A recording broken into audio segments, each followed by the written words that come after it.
Okay, yes, it is good.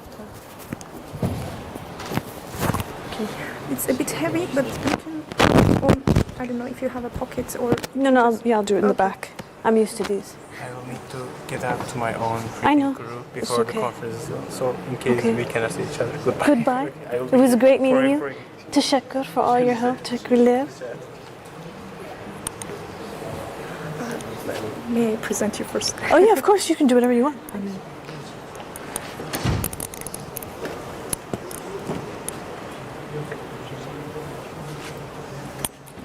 Do you want to wait for a few minutes, or do you start right away? Let me ask. We can wait for a minute. We're still waiting. Well, also Professor Bedr is not here. He just walked out. We can skip. Yeah, I know. Okay. Okay, and let me get my thing. After your presentation, we can have a Q&A session. Will be okay for you? Of course. Yeah. Yes.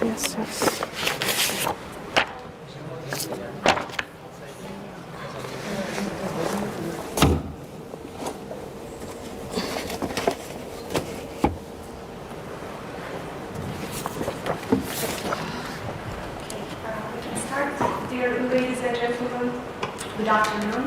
Welcome to the 16th academic meeting session of the Center for Islamic Studies. I would like to introduce our distinguished speaker, Professor Lena Salaymeh'in. Professor Salaymeh'in is a senior associate at the Oxford School of Global and Area Studies, University of Oxford, and a professor at École Pratique d'Études in Paris.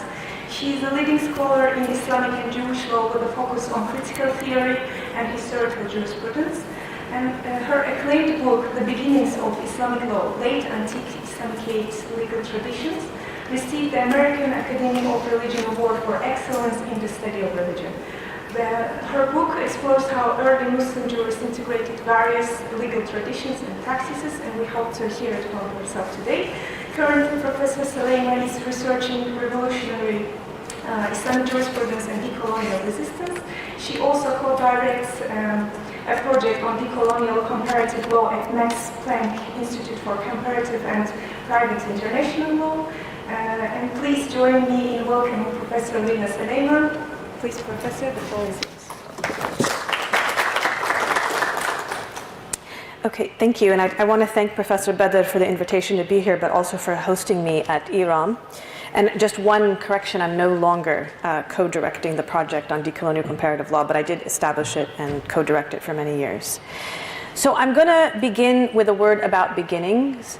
I want to ask you to signal to me if I'm speaking too quickly, because that sometimes happens. So you should feel free to let me know I should slow down. And I also want to encourage you to ask questions. There's no reason to wait until the end to ask questions. We can have a conversation as I go along. So if we have questions, we can... Yes, that's fine. So beginnings are about much more than a starting point. How we understand Islam's beginnings shape how we understand Islam. A beginning is a framework of meaning. In my work, beginnings means critiquing dominant disciplinary methodologies, identifying ideology in scholarly production, and resisting the limitations of modern terms and concepts. So these critical techniques minimize both anachronistic and prejudicial distortions, revealing that Islam, like any other tradition, began in a dialogical relationship with contemporaneous and predecessor traditions. This insight is true not only for Islam's beginnings, but for every tradition in any time and place. Is the sound okay for everyone? Everyone can hear? And our sound expert, it's fine? It's good, the sound? Okay. So in my talk today, I will concentrate on my book, The Beginnings of Islamic Law, Late Antique Islamicate Legal Traditions. The book combines jurisprudence, history, philosophy of historiography, and critical theory in order to demonstrate that Islam began as a hybrid tradition and that it changed in response to socio-political and historical conditions. In my presentation today, I will emphasize how my observations and claims about Islamic law can and should be applied to the Islamic tradition more broadly. One primary claim of my book is that pre-modern Muslim scholars were like artists, who used a combination of reused and new materials, crafting their ideas by fusing ancient norms, scripture, prophetic precedents, local practice, and contemporaneous needs in unexpected ways. The craft of Islamic legal recycling, or Islamic recycling more generally, produced pieces whose component parts are not easily identifiable or classifiable. Put simply, my book is about the art of the Islamic tradition, the craft of the Islamic tradition. The two images on the right side of the slide are examples of recycled art, which is also referred to as upcycled art. These images are intended to demonstrate the aesthetic complexity of recycled art. Just as it is not possible to decipher what materials have been recycled in making this artwork, so too it is not possible to decipher the pre-cycled materials in the Islamic tradition.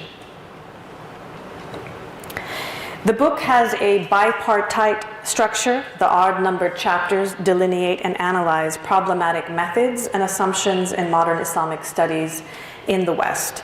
The even-numbered chapters apply these insights to 3 case studies about prisoners of war, male circumcision, and wife-initiated divorce.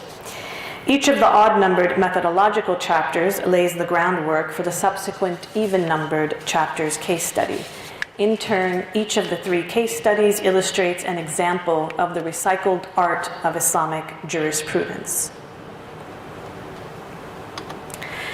In my book and my subsequent work, I have discussed at least 4 problematic dominant methods in the field of Islamic studies in the West and also in the non-West, because Western paradigms of scholarship have disseminated globally. The first is searching for so-called original Islamic sources using the problematic method of source criticism.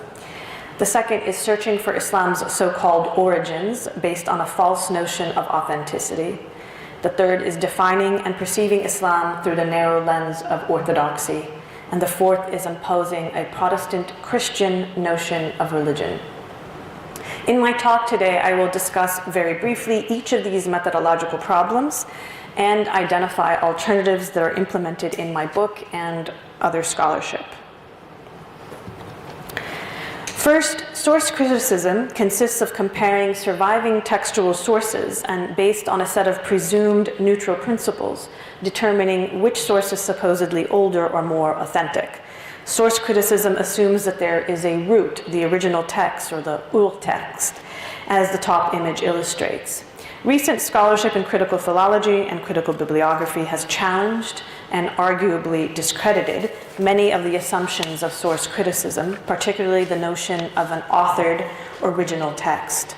Although many disciplines have relinquished or minimized source criticism, Islamic studies in the West remains dominated by some form of it.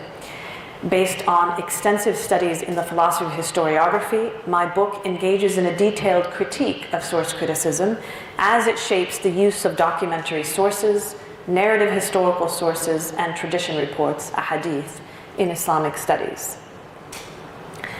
Much of the scholarship on Islamic documentary sources presumes that they are more reliable than narrative historical sources, or that they are more original. This presumption is simply false. Documentary sources are as prone to inaccuracy, forgery, or exaggeration as narrative sources. All sources, including material and archival sources, are subjective and partial because human actors create and interpret them.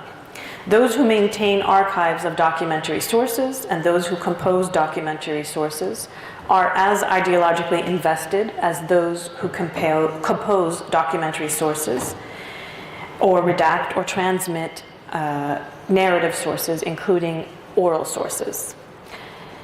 In addition to the subjectivity of their content, the preservation of documentary sources is often either idiosyncratic or reflective of elite power.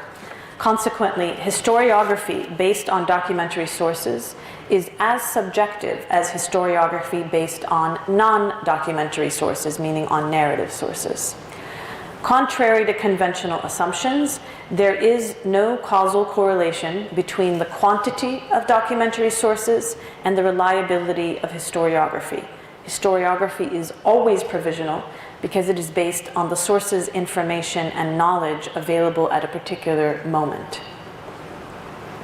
If we look now at the second point on the slide, narrative historical sources, the claim that late antique Islamic sources are unreliable is often based on a positivist assumption about the existence of an original truth that can be discovered through a specific methodology. Conventional Islamic studies scholarship imposes positivist assumptions about original sources as they relate to three matters: orality, variation, and historical distance. So I'm going to go through these 3 points of orality, variation, and historical distance and explain to you why the dominant presumptions in the field of Islamic studies are problematic. First, in terms of orality.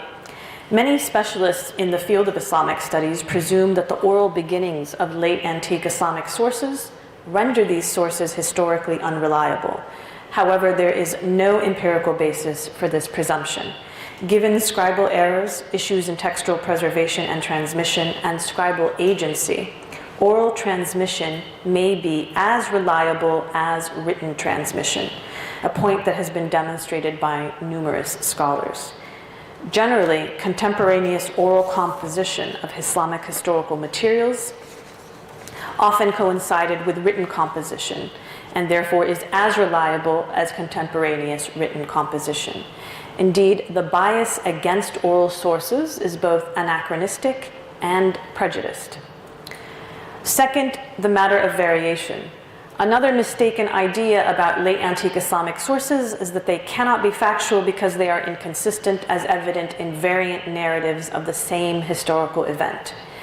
This notion is based on the incorrect premise that consistency is a necessary precondition for the reliability of historical sources.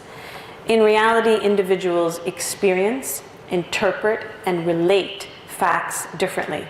So, for example, variations in the testimonies of several witnesses to a crime are normative and do not preclude the admissibility of the testimony of those witnesses.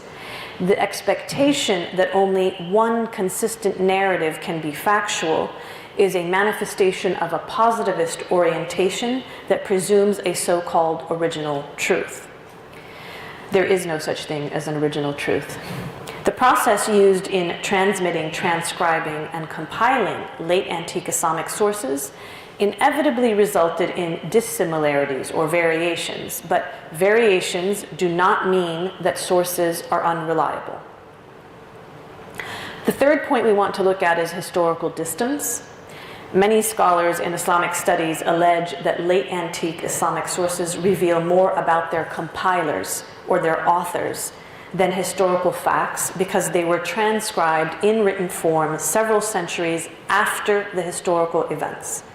According to these scholars, later historical compilers were subjective and had socio-political agendas. These claims reflect problematic misconceptions about so-called original truth. The contemporaneity of a source does not guarantee its reliability. A source can be contemporaneous to the events and not be reliable. More importantly, all historical sources, meaning including contemporaneous ones, reflect the subjectivity of their compilers or transmitters. Thus, Islamic historical sources contain information about both the historical events and the socio-political circumstances of their compilation and redaction. In other words, historical distance does not negate historical reliability. I've seen several people walk out, so I'm worried that maybe I'm too fast. Am I too fast? No? Okay, so then it was just too heavy for them. That's fine, I can't do anything about that. Maybe, okay. So these three topics of orality, variation, and historical distance are presented commonly in the field of Islamic studies as being impediments to the use of Islamic sources. These claims are illogical and they are speculative. Written, consistent, and contemporaneous sources cannot be assumed to be more historically reliable than oral, varying, and non-contemporaneous sources. History provides numerous examples of oral, varying, and later historical testimonies that turn out to be more reliable than written, consistent, and contemporaneous sources. So you can think, for example, about WikiLeaks and how the dissemination of sources at a later date changes what we understood at a previous historical moment, because the sources at that moment were actually unreliable and we didn't realize it. The basic point here is that there are a number of presumptions in Islamic studies that are made consistently about the sources that have no basis in the philosophy of historiography. They have no basis in historical methods. So let's move on to the dating of tradition reports, that is the attempt to identify dates for a hadith. One of the more dominant contemporary methods for analyzing Islamic narrative historical sources is identifying so-called original tradition reports, a hadith, using source criticism. So the picture on the slide is a visual representation of the chain of transmission of a tradition report, and it's modeled after the upper image. The upper image then is for the ur-text, that's a kind of a typical image for source criticism, and the bottom image is the chain of transmission modeled after the source criticism vertical linear framework. Literary and bibliographic scholars have reconsidered the utility of the so-called critical edition because it creates an artifact that is identified wrongly as the original text. Much like the rules for textual criticism or editing, rigid methodological rules do not recover or reconstruct original tradition reports, hadith, but rather create artifacts that are misidentified as original sources. We have extensive evidence that medieval Muslim scholars employed a variety of techniques to evaluate the reliability and authenticity of oral reports based on both the chain of transmission and the text. The medieval Muslim scholars who compiled and redacted tradition reports created an archive of oral and written materials, while the heuristics and archival practices of late antique and medieval Muslims differed from those of modern scholars. They are just as subjective and imperfect. Is this slide clear before I move on to the next one? Does anyone have any questions about these points? Don't be shy. Can you change the slides flow? Change the slide. It is in the first page. This one? Pages. Okay. So do you have any questions about this slide? Okay. Are all the points from this slide clear? Yes? Yes? Okay, good. Yes, your feedback is very helpful. Thank you very much. Okay. So what I have basically summarized is the conventional criticisms of three types of Islamic sources: the documentary sources, the narrative historical sources, and tradition reports. And I want to emphasize that there is a colonial logic underlying the application of source criticism in Islamic studies. So I've outlined that colonial logic on the slide. Notably, none of my critiques of conventional methodologies in Islamic studies leads to the conclusion that all Islamic historical sources are reliable or that all Islamic studies scholarship in the West should be rejected. Conventional assumptions about these sources are illogical from the perspective of the philosophy of historiography and flawed from the perspective of critical theory. In contrast to these conventional approaches, my book elaborates a genealogical approach to writing Islamic legal historiography by integrating both documentary and narrative sources, both Islamic and non-Islamic.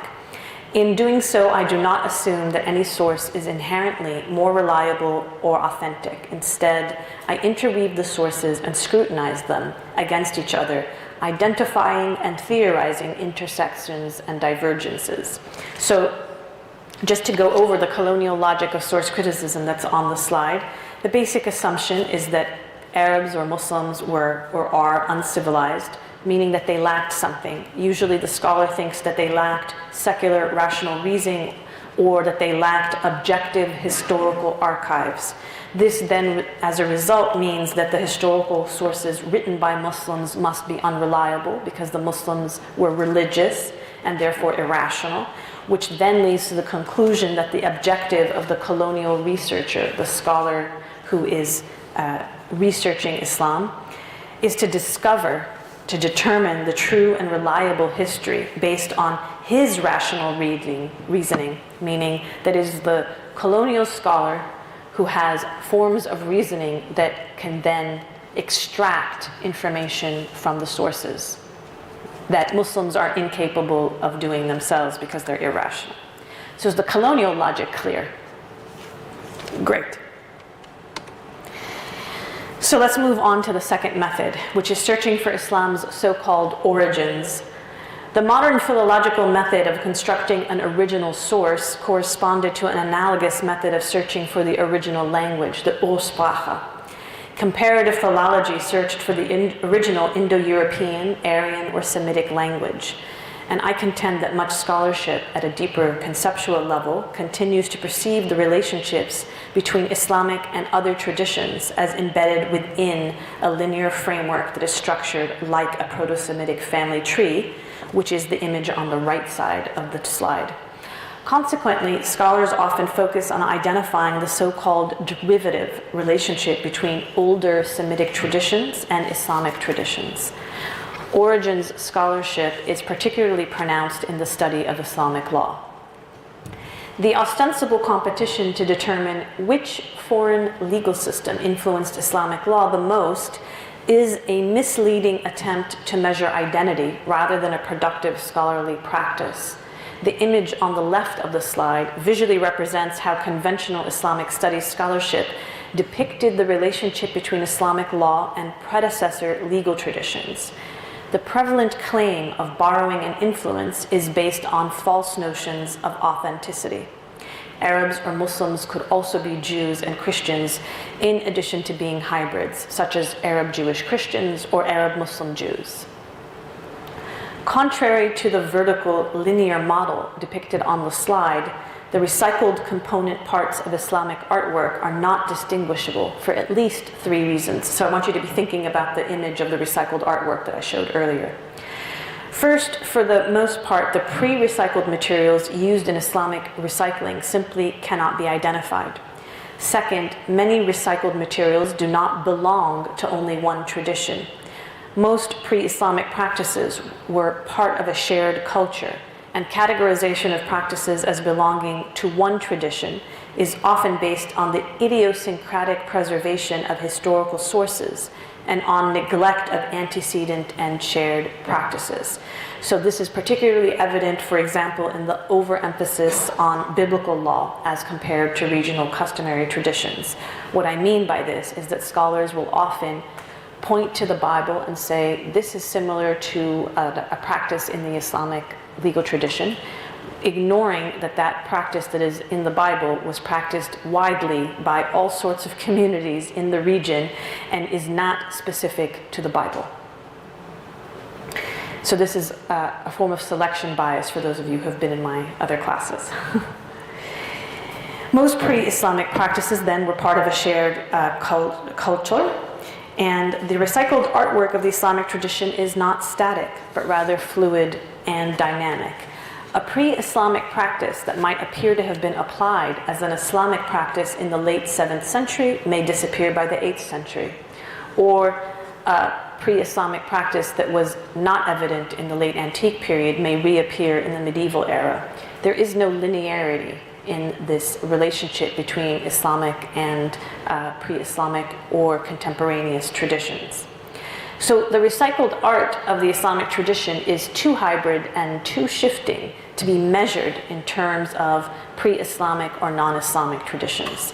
This is why I oppose attempting to quantify which or how much pre-Islamic traditions were recycled in the craftwork of the Islamic tradition. I keep losing people. Have you noticed? Does this always happen? It's normal? Okay. So let's look at the colonial logic of searching for origins. The basic presumption of the colonial researcher is that pre-Islamic Arabs were primitive and they lacked X. They lacked something. You can insert any modern Western idea, it fits into the logics. And the then following presumption is that the strength of Islamic civilization must come from non-Arabs, basically. So firstly, non-Arab non-Muslims, and secondly, non-Arab Muslims. This is why you often see in Islamic studies scholarship an emphasis on the so-called Persian identity of various scholars, for example, even if they were totally Arabized. And then the next presumption is that Islamic historical sources do not support points A and B, can't be authentic. We have to exclude them.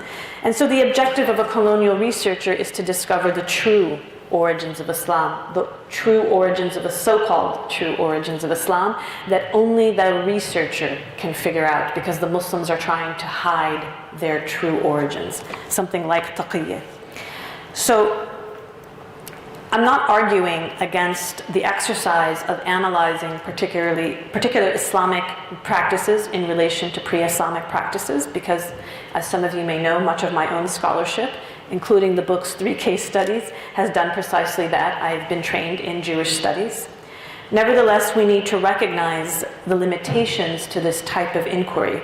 Examining practices from 2 or more traditions conveys information about the culture or the socio-historical spaces of the practices, not about how the Islamic tradition supposedly borrowed pre-Islamic practices. That is a false framing and a false way of understanding the Islamic tradition. The recycled art of the Islamic tradition cannot be calculated in terms of pre-Islamic materials, but it can be appreciated as a holistic piece. Is that all clear? No question. Okay. So let's turn now to the third problematic aspect of modern Islamic studies in the West, which is legitimating orthodoxy. And I mean this in 3 ways.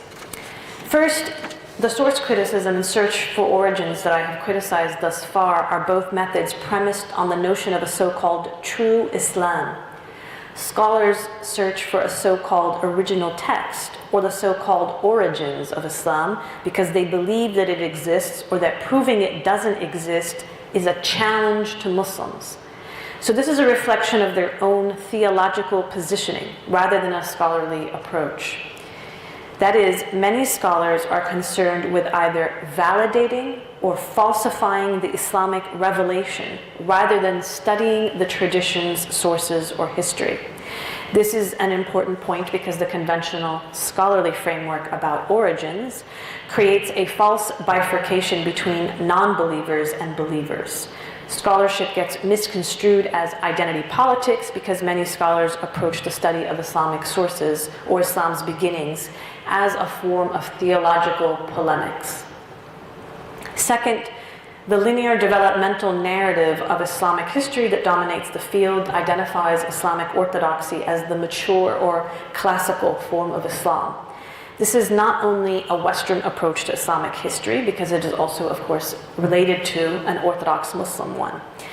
So, for example, Islamic law for many modern Western scholars is Orthodox Islamic law. So this is why any law that existed prior to the emergence of the medieval Orthodox jurisprudence, that is, prior to the emergence of usul al-fiqh, is considered immature or insufficient by scholars. This is also why much Islamic legal scholarship characterizes late antique Muslim societies as either not having a legal system, tradition, or having a legal tradition that was not Islamic, or having a legal tradition that was so-called immature.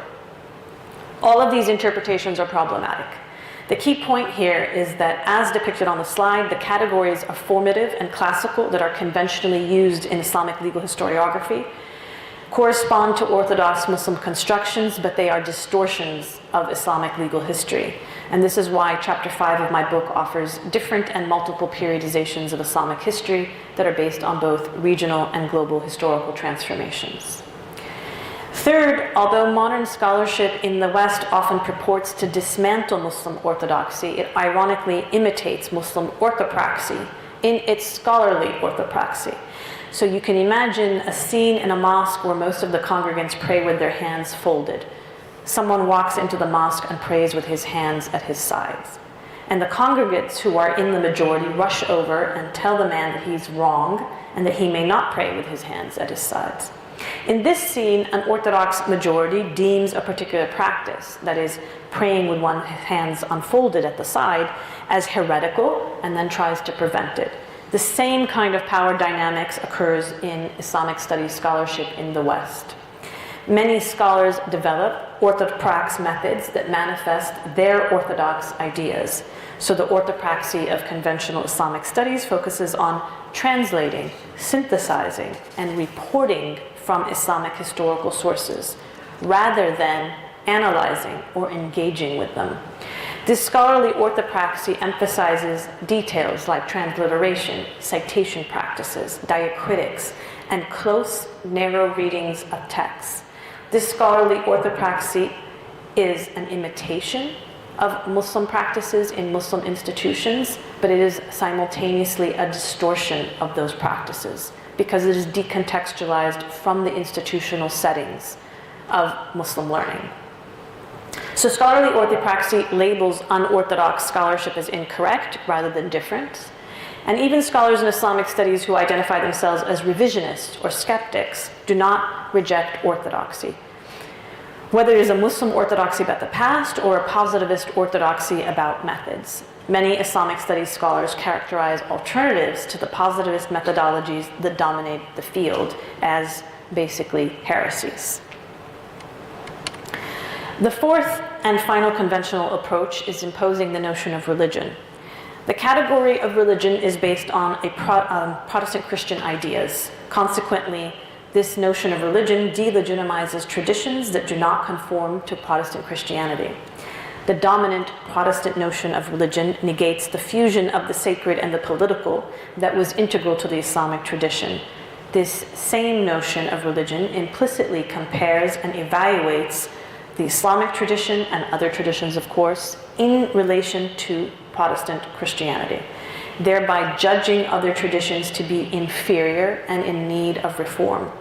So this is one reason why conventional scholars of Islam would claim that there are so-called contradictions between Islamic dogma or Muslim daily life, or between Islamic legal theory and legal practice.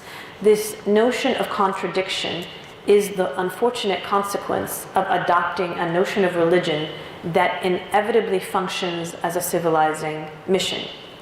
The point here simply is that the notion of religion is embedded in scholarship about Islam and results in implicit measurements of Islam in relation to Protestant Christianity. So fortunately, we are not trapped within these four conventional and problematic methods. First, instead of source criticism, I offer a post-foundationalist understanding of late antique Islamic sources, advocating that they be read critically and in conjunction with each other. Post-foundationalism is basically a third way between positivism and relativism. My approach is based on horizontality. I am not in the business of correcting or judging Islamic sources. I do not presume to be in a position of authority in relation to any given Islamic historical text. More specifically, I reject the incorrect assumptions underlying the depiction of Islamic sources as uniquely unreliable or as biased. I read all of the available historical evidence critically without assigning superiority to any source. In short, I advocate historiography instead of textual studies. I implement alternatives to source criticism in all the case studies of the book. But for example, in chapter 2, I used a variety of sources that are conventionally dismissed as folklore in order to identify a historical distinction between late antique and medieval juristic ideas about the treatment of war prisoners. I show that most late antique jurists prohibited the execution of war prisoners, while their medieval counterparts did not. I propose that this shift in juristic opinions is related to changes in how jurists perceived historical precedents. By reading biography, tradition reports and exegesis horizontally, I offer a critical demonstration of tracing legal historical change. Second, instead of searching for origins, I recognize that Islam simply began in late antiquity and constituted a fusion of the late antique world in which it began. The Islamic tradition does not have a tangible origin or evolution. There are only shifts and transformations in Islamic practices within concrete Muslim communities. The shared Islamicate context, rather than essential features of any tradition, clarifies whatever resemblances there may be between traditions. Chapter 6's case study on wife-initiated divorce illustrates that Jews and Muslims shared an Islamicate legal culture, and consequently Jewish and Islamic regulations of wife-initiated divorce changed in similar ways as both traditions placed more limitations on a wife's ability to initiate divorce. Another case study that delves into Islamicate legal traditions concerns circumcision. That's chapter 4. I argue against assuming a vertical linear relationship between Jewish and Islamic circumcisions. Muslims did not simply borrow circumcision from Jews. Instead, male circumcision was widely practiced in Southwest Asia, and for dissimilar reasons, Muslims fused a variety of regional traditions and created a hybrid and fluid practice. Whereas for late antique Jews, circumcision was obligatory, ritualized, and representative of the divine covenant, for Muslims it was not obligatory, not ritualized, and tied to cleanliness. And more broadly, the concept of purity, tahara, is very, very different in the Jewish and Islamic traditions. So instead of borrowing, the case of circumcision illustrates the Islamicate pastiche that occurred as Muslims assimilated the diverse regional customary practices of male circumcision. Finally, instead of imposing the category of religion, I advocate that we recognize Islam as a multifaceted, pluralistic, and fluctuating tradition. Removing the hegemonic framework of religion is particularly important for decolonizing Islamic studies. So let me explain briefly. Colonial governance imposed a separation between secularism and religion in order to dominate colonized peoples. That is, colonial rulers used religious codes and religious courts to manage colonized groups, and the category of religion is itself part of a racialized colonialist discourse. In a series of articles that you can see on the slide, I illustrate the contemporary Islamic legal studies, both inside and outside the Muslim world, commonly relies upon secular distortions. Some of this work uses translation as a metonym for secular transformations. So I've demonstrated that secular ideology translates the Islamic tradition into a religion, which is the non-secular. And I explored the differences between historical Islamic terms and secular terms in order to demonstrate that coloniality, that the ideology of colonialism, generates religion and religious law. In turn, these two notions convert Sharia into Sharia, which is in both Arabic and non-Arabic languages. So the term Sharia, the mistranslation of Sharia, is intended to represent this both English mispronunciation of the Arabic word and the secular construct of religious law. In other words, the notion of Sharia is part of a colonial system of meaning. That is, although Sharia appears to be an untranslated term, it is actually a secular translation and conversion of Sharia. This observation may be extended beyond this particular terminology to encapsulate some general underlying forces in contemporary Islamic studies. Much recent scholarship in Islamic studies has sought to respond to colonial questions such as, is Islam a religion? Or why does Islam differ from other religions? Although scholarly answers to these questions seem to point to the historical Islamic tradition or to be seeped in Islamic texts and perspectives, they nonetheless are secular translations. The questions and their answers may use Islamic terminology, but the underlying concepts are secular. These colonial questions and answers encapsulate much of what motivates contemporary Islamic studies scholarship, and in turn, the futility of that scholarship. Until and unless scholars of Islamic studies recognize how they are converting Islamic concepts through secular translations, their work will primarily reveal how secularism obfuscates, mystifies, distorts the Islamic tradition.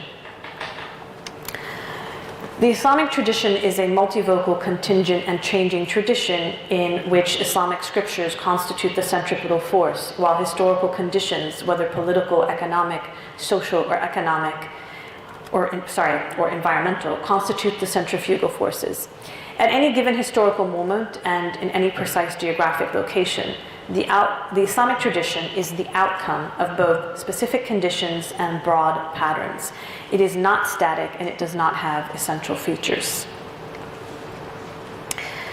In this presentation, I have summarized some points presented in my book, and I've continued to elaborate these ideas in more recent work as I suggested on the screen. If we want to understand the beginnings of Islam, we have to scrutinize the limiting assumptions that are embedded in our historical inquiries. And in turn, it is only by understanding Islam's beginnings without colonial terms and concepts that we can begin the difficult work of decolonizing Islamic studies. These texts, by the way, are all available on my academia.edu profile, so you can download them for free. Thank you. And I'll just